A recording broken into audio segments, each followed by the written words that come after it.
65 million people worldwide who have been forcibly displaced, and 21 million are refugees. Out of that number, there are more than 50% who are children, people under the age of 18.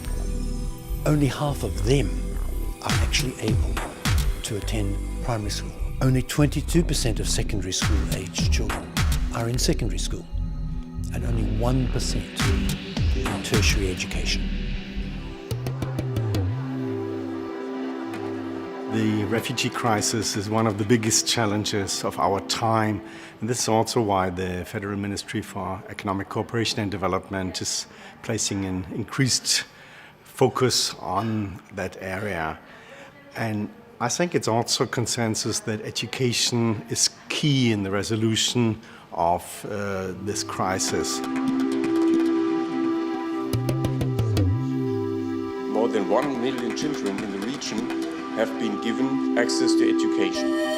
The international community must make education a priority from the very start of any humanitarian response. For every displaced child, the window of educational opportunity is short-lived.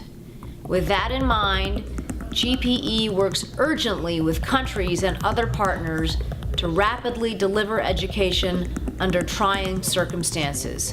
Developing countries themselves must ensure that their education planning is not emergency blind. A country's education system must always be as inclusive as possible, and even more so at times of crisis or displacement.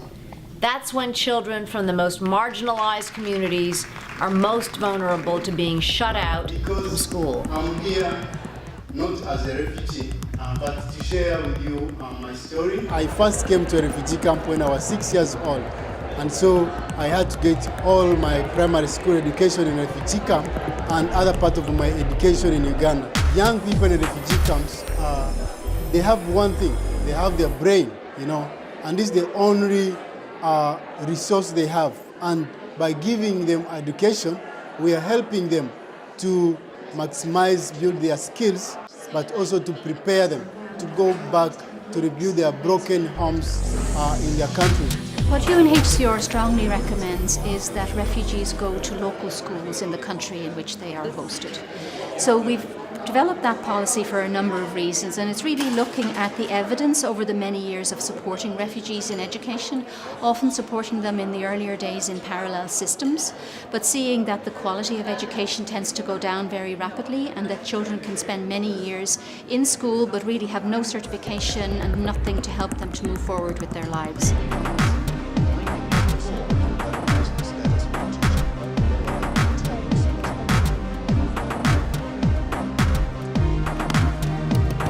We have to think about distance to school, we have to think about transportation to school, and general issues of safety and security to get to school. So I think there's on the front end of that. And then once they're in school, we need to think about how they stay in school. And some of the big challenges are around language of instruction. If they're coming from a country where they speak a different language than the one now required in their classrooms, and where it's a very new curriculum and one they might not be very familiar with.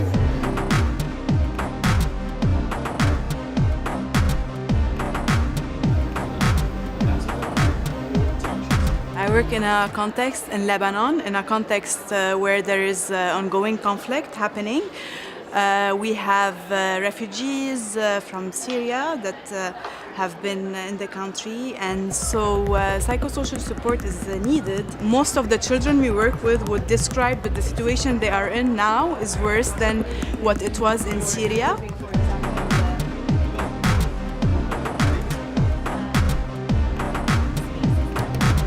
Foundation has been laid in terms of, okay, now we all are on the same page about this issue, and I would say the outcome now is to build on that and to take that work forward and to look at these four key issues within the INE network and those that are really focused on these issues.